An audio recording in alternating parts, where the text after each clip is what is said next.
So now that we come to the Arabic music forms or Arabic music main forms, we just played an excerpt of a samai. Samai is an instrumental form.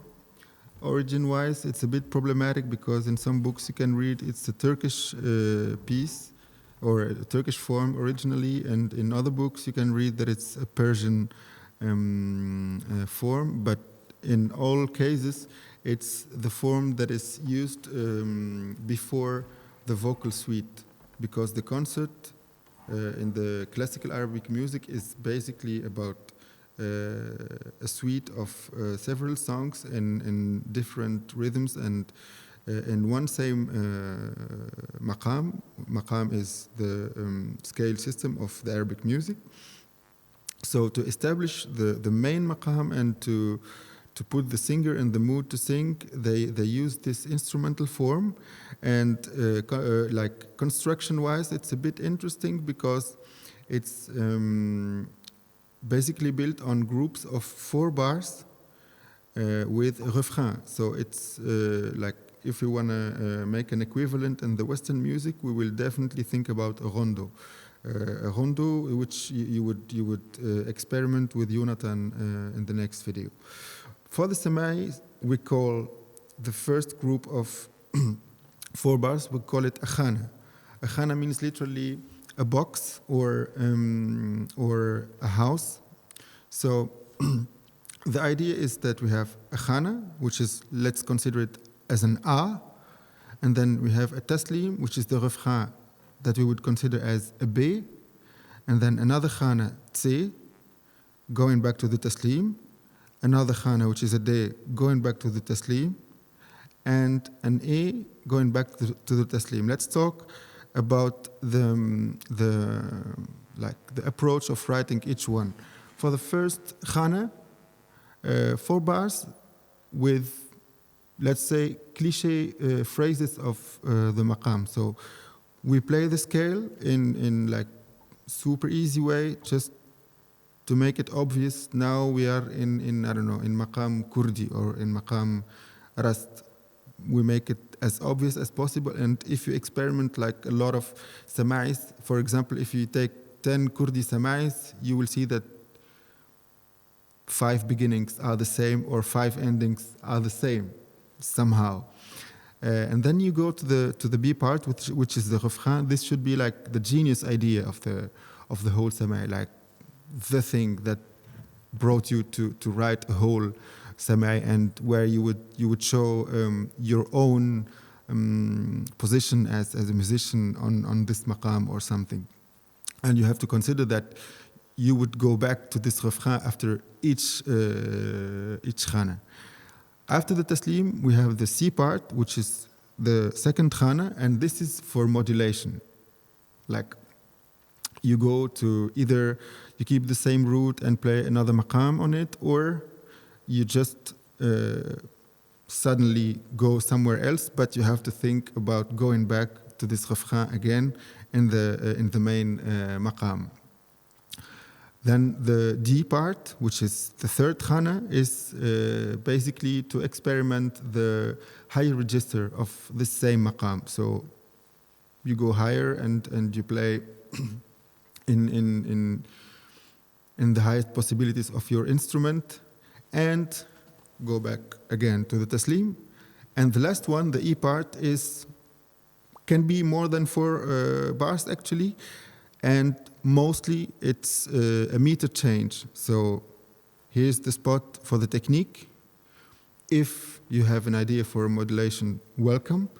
And there's always an interest for like building dynamics bit by bit, like we're talking about the more or less modern samais. So they build like inside of this E parts, small sub parts, like one is super powerful as a beginning, and then we go down to a more pianissimo part, and that's it.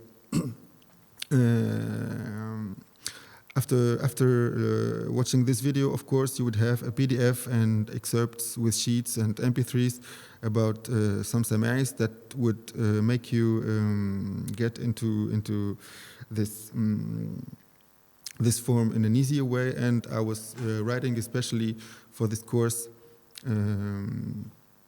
a new semi in C major, getting closer to the Western music, and I was putting some indications on each part of it.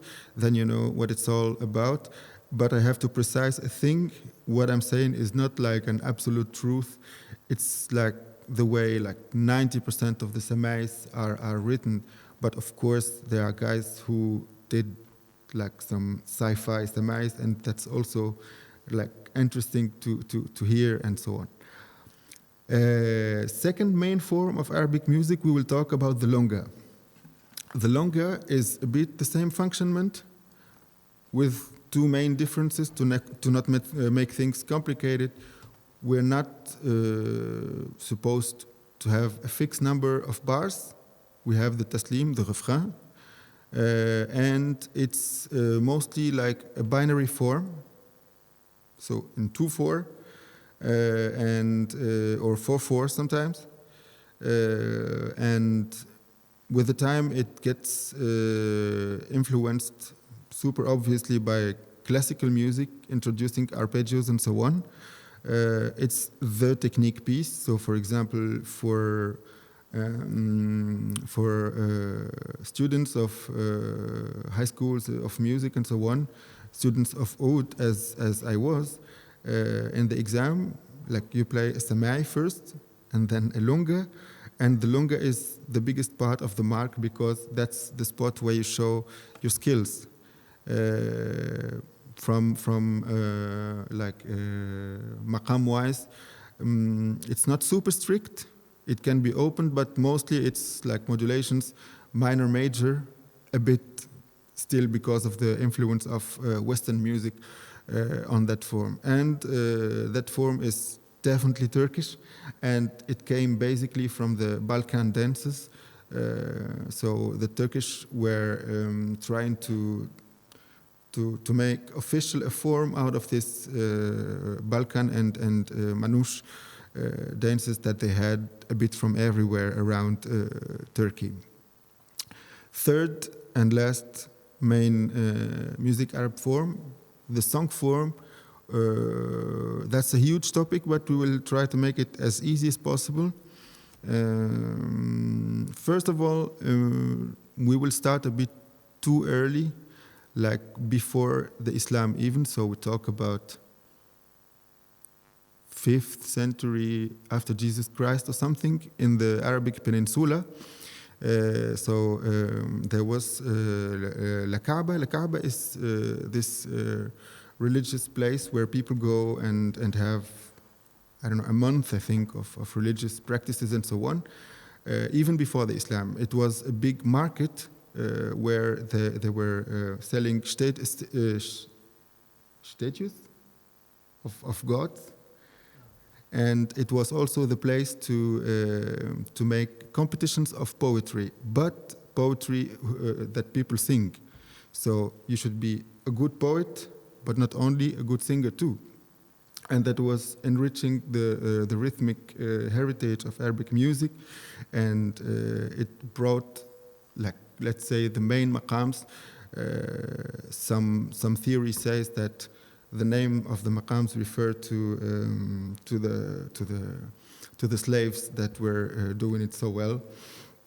And afterwards, with the evolution, the song took a bit from everywhere, like from even from the symphony, as Jonathan would also show you in the next video.